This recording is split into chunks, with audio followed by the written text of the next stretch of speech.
Les gens du matin, qui sont des gens qui, à mon avis, ont une forte activité mentale quand ils se réveillent. Cette forte activité mentale les amène à rester dans l'isolement, quelque part, et donc à ne pas sortir, parce que leur cerveau fonctionne considérablement à ce moment-là. Inversement, les gens qui, le matin, ont le cerveau vide, peuvent très bien sortir.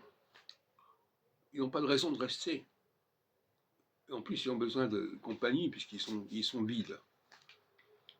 En revanche, les gens qui sont pleins le matin n'ont pas besoin de compagnie. Ils ont besoin, au contraire, d'être à l'écoute d'eux-mêmes, à l'écoute de leurs pensées, de leur cerveau. Alors, c'est une loi que je pense qu'il faut creuser, savoir que le matin, les gens qui ont une activité mentale le matin importante sont des gens qui ont une puissance mentale importante, qui jouissent, qui bénéficient de cette puissance mentale, qui correspond à ce qu'on pourrait appeler des gens qui ont un haut potentiel. Celui qui n'a pas cette espèce de plénitude mentale en se réveillant, d'éveil mental,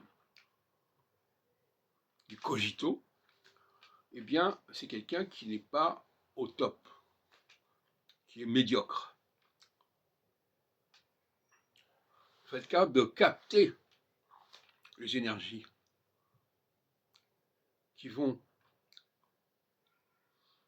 féconder, qui vont irriguer le cerveau le matin, en se réveillant. On dit la nuit porte conseil, ça veut dire un peu ça. Le matin, il y a des choses qui viennent à l'esprit, des choses qu'on ne comprenait pas et qui le matin deviennent claires. Le cogito, c'est ça aussi. Ce qui se conçoit bien s'énonce clairement.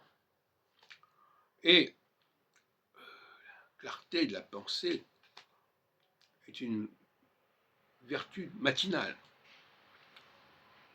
Paradoxalement, les gens qui sont disponibles le matin, qui peuvent sortir le matin, qui peuvent rencontrer le matin, sont des gens qui ne sont pas